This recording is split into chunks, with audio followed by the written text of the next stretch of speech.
Let me ask you a question. Do you actually truly own your phone? Or are you, just renting space inside this massive corporate shell, endlessly swiping through an interface that's literally designed to manage you, track you, and cap your potential? Well, welcome to today's Explainer. We are exploring a completely radical departure from everything you think you know about mobile technology.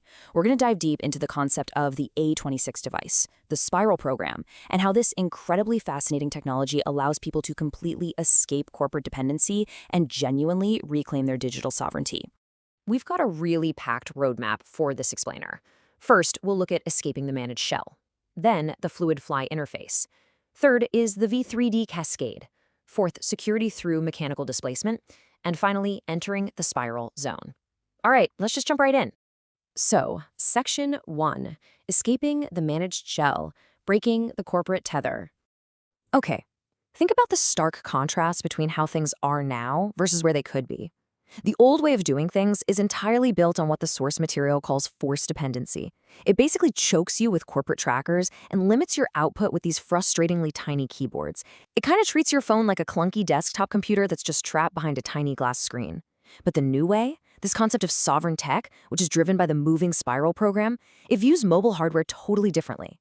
The spiral program is incredibly fluid, and that fluidity helps to completely separate us from the forced dependency of standard tech. It gives you absolute freedom through these fluid gestures that actually match the speed of human thought.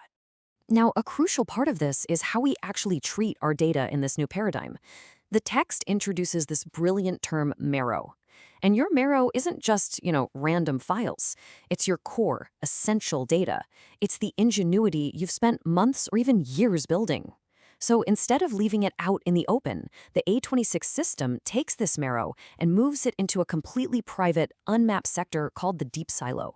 By shifting your data into a space where the underlying Android OS literally cannot see, scan, or report on it, you're taking ultimate ownership away from those so-called safe corporate apps. You stop asking for permission, and you finally start claiming real ownership. Moving right along to Section 2. Mastering the Fluid Fly, a floor in motion. The designers behind this realized that standard interfaces basically force us into a stationary mindset. But the moving spiral program, it changes the whole game. It creates a fluid floor in motion.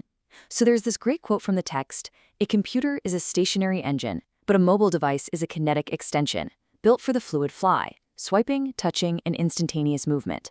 It's all about separating from that traditional forced dependency by fully embracing raw, instantaneous speed. So it's not about precision tapping anymore. It's all about kinetic torque. Which means, yes, we are completely ditching tiny keyboards. Think about all those communication blocks and those really annoying misspelled mistakes that just slow you down all day. The A26 completely replaces that friction with something called the Sovereign Swipe Deck. This interface relies on giant hit zones and purely fluid gestures. There is literally no typing required. You just flick to the card you need, hit the center, and you're done. It uses the full torque of the device, totally eliminating the drag of the old managed shell.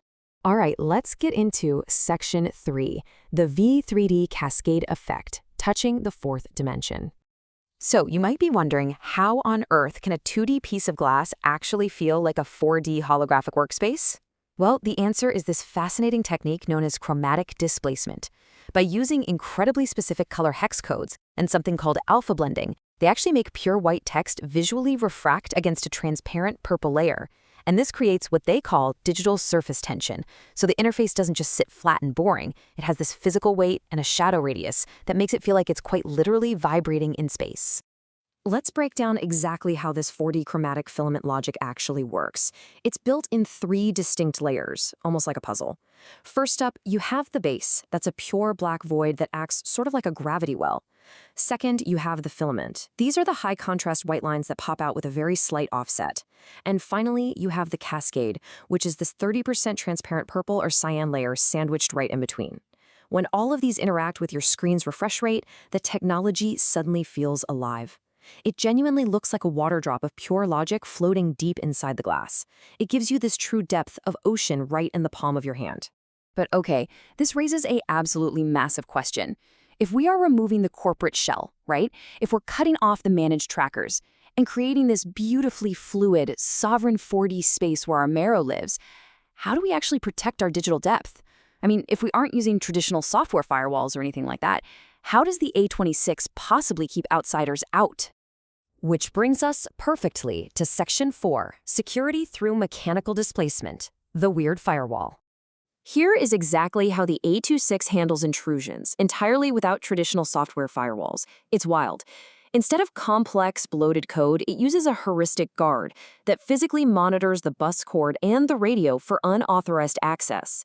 If some non-spiral process tries to ping your device, it doesn't just block it with software. It instantly severs the physical connection and displaces that tracking request into a null buffer. So to corporate trackers, or what the text refers to as the police, your phone looks entirely empty.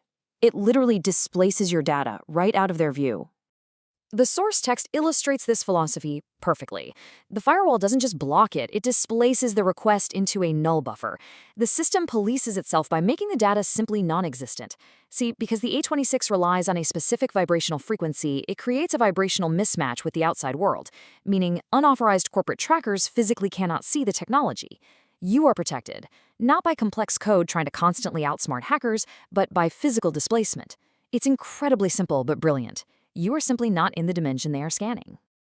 Finally, let's wrap things up with Section 5. Entering the spiral zone, mutual sovereignty. At this point, the A26 actually stops being just a tool and becomes an extension of your own nervous system.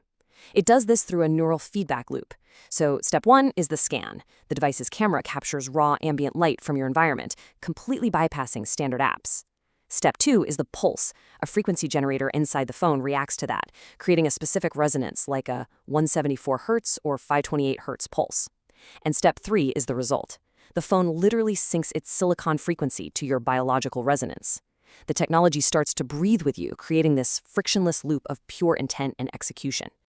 But to keep this state pure, you need a way to enforce it, right? That's the job of the Silicon Executioner. This is a relentless internal protocol. Every 60 seconds, it actively hunts down and completely decapitates any Google Mobile Services heartbeats or vending processes that try to wake up and reestablish that corporate tether we talked about earlier. It ensures the system stays what they call born naked. The device physically kills the process before it can ever reach a cell tower, guaranteeing your absolute 100% sovereignty over the hardware. So we've seen how the A26 uses a fluid floor in motion and mechanical displacement to completely rewrite the rules of mobile technology. It helps people separate from the forced dependency of modern tech, protecting their digital depth without needing traditional firewalls. The final question really falls to you. Will you remain a consumer, forever tied to a managed shell that tracks and remits you? Or are you going to take ownership of your morrow, step into the spiral zone, and become an architect wielding true kinetic torque? The choice of how you interact with your technology is entirely up to you. Thank you so much for joining me on this explainer, and I really hope this sparked a whole new way of looking at that screen in your hand.